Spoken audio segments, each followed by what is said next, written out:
Hello everyone, I am Jonathan Little, here today with episode 318 of Weekly Poker Hand. Thank you very much for being here with me today. We are playing 136 at Texas Card House.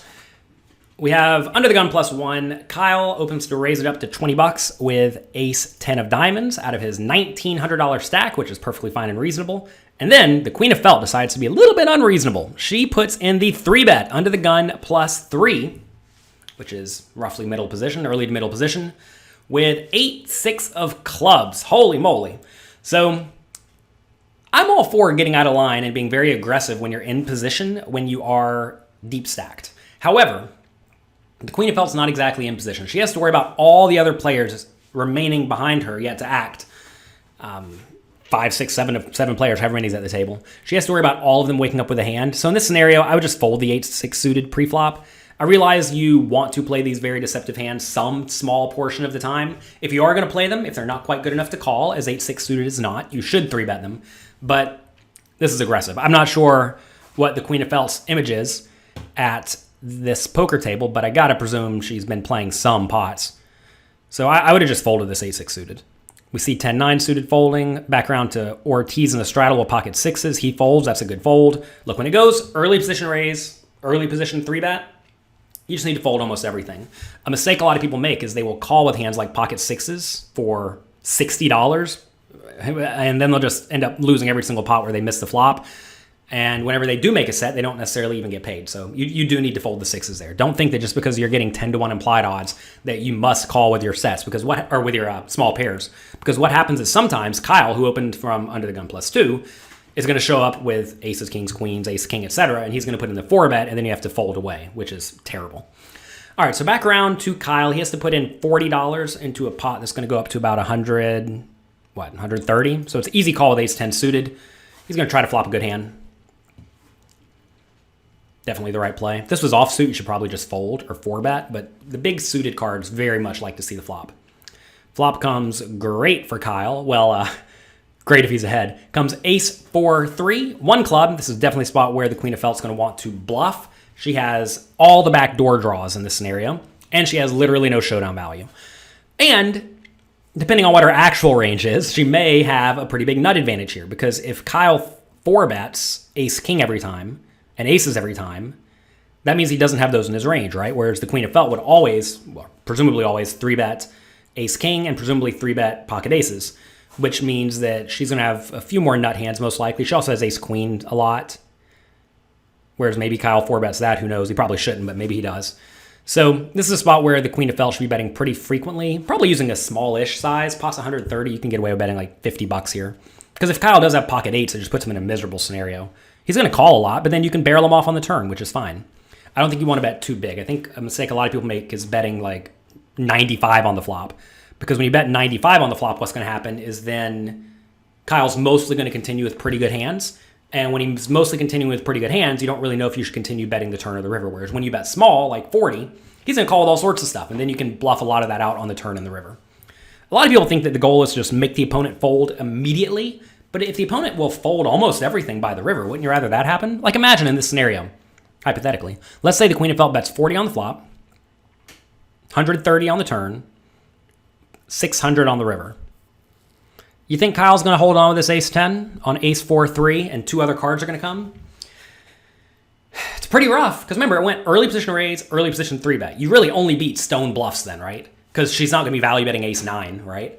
So, I mean, I'm not sure how the Queen of Felt plays, but if you think that she has all sorts of nut hands, like ace-10 is just a bad bluff catcher. And if you have a bad bluff catcher, well, it's a fine bluff catcher. It's not bad. It's fine enough. But when you have a bluff catcher, if you think your opponent's not bluffing enough, you should fold a lot, right? So it's a pretty nasty spot by the river. What a lot of people do wrong in this scenario is they bet the flop, and then they just give up. And what happens then is it makes it very easy for hands like ace-10 to call the flop and then just check down and win a medium pot.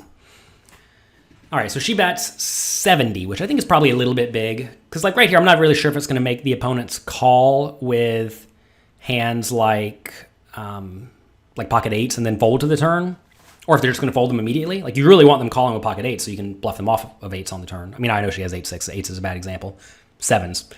All right, turn is a Queen of Diamonds. It's a pretty bad card for the Queen of Felt. Although she did have queen she just got there. If she had ace-queen, that's a nuts. But obviously Kyle has a lot of ace-queen.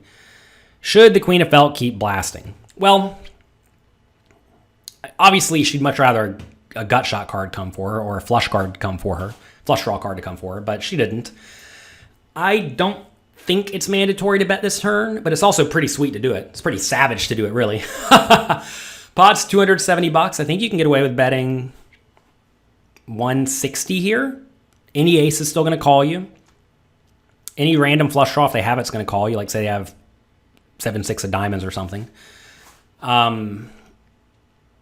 If you get raised, obviously you can easily fold. If you do bet this turn, though, you need to triple the river because no ace is going to fold on this turn.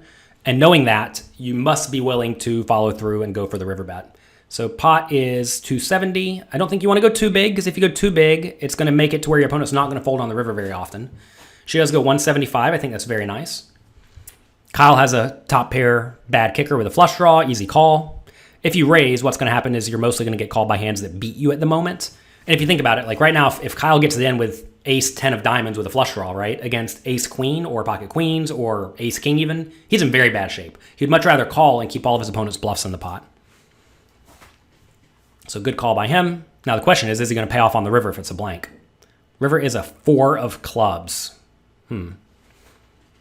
Basically a blank, about as blank as it can come. Pot $620. Queen of felt needs to bluff here. How much should she go? We're trying to get an ace to fold. Pot 620. 600, right? You could even like go really big here. I would not be, I mean, look, in reality, so right now, the queen of felt has 1100 left. If you told me she went all in here, I would not be so unhappy with that.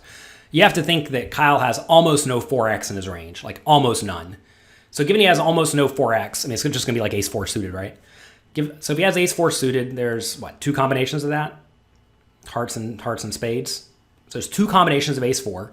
He could have pocket 3s, I suppose. He can't really have pocket aces. He probably doesn't have a whole lot of pocket queens. So you're looking at like ace queen sometimes. If you do jam into ace queen's gonna call you. You're gonna lose. But if you're really only getting called by a few combinations of pocket 3s that may not even open pre-flop, ace 4 suited, which, you know, he probably plays every time, and then ace queen. There's only 9 combinations of ace queens. There's 9 ace queen, 2 ace 4 suited. It's 11 combinations. How many combinations are there of ace jack and ace 10 and ace 9 suited and ace 8 suited and ace 7 suited, ace 6 suited, ace 5 suited? How many combinations of those are there, right? It's a lot. Because there's 12 ace jacks, 12 ace 10s. If he plays all of them, he may not play all those. But then there's a mess of the suited ones. And also, he could just be sitting here with a hand like king, queen of hearts. It's obviously going to fold. Or maybe he decided to get splashy on the turn with jacks, which is obviously going to fold. So this is a scenario where I definitely think a big overbet would be pretty nice. Especially with this exact hand, because you get the flush draws to fold, which you lose to, and you're going to get a lot of ace X to fold, I think. Now again, if people think the queen of felt's a lunatic, that all goes out the window. You have to be way more cautious with the big bluffs, but I think this is a pretty nice spot to go for a big bluff. Pot $620. It's tough when you know your opponent has top pair. You're really not trying to bluff your opponents off top pair all that often, but on early position raise versus early position 3-bet, this is a pretty nice spot to go for it. Looks like she is going to make a bet. You better bet big. You better bet big. Does not look like she's going to be betting big enough. If you bet like 300 here, an ace is never folding. So you have to bet much bigger. She's lining up a bet. If you're listening to this, by the way, you can watch me go through these hands at youtube.com/pokercoaching. She did bet $400, got snap called. No problem. And he turns over the ace 10, doesn't make her show her cards, and Kyle wins a nice pot. So facing a 400 bet on the river, you certainly don't love it, and it's definitely a pretty nasty scenario, but at the end of the day, ace 10's a pretty good hand to call with. Whenever you have the top pair, you really don't want to be folding the top pair bluff catcher. And the reason for that is because the top pair bluff catcher blocks your opponent from having ace king and ace queen, right? Whereas if he had a hand like kings or king queen, now he does not block an ace. I know ace queen blocks ace king. You don't need to type that in the comments. But anyway, this is a scenario where I think if the queen of felt is going to bluff, she has to go very big because it's very clear, I think, that Kyle's range, given these bets, is either going to be an ace or just like kind of garbage.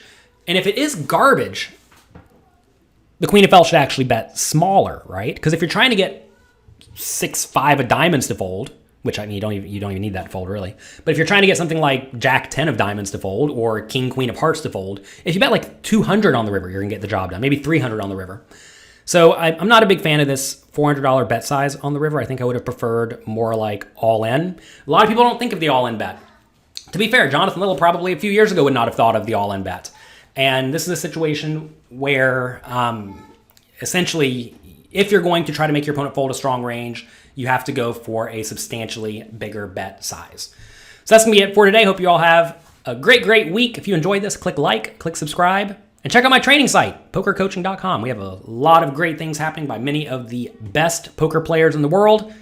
We recently brought on James Romero, who was in the top 10 poker players in the world in live poker tournaments before the virus happened. Who knows where he is now. But I'm doing my best to hire people who I want to learn from to help you all become world-class players. So check it out at pokercoaching.com. I'll talk to you next week. Bye-bye.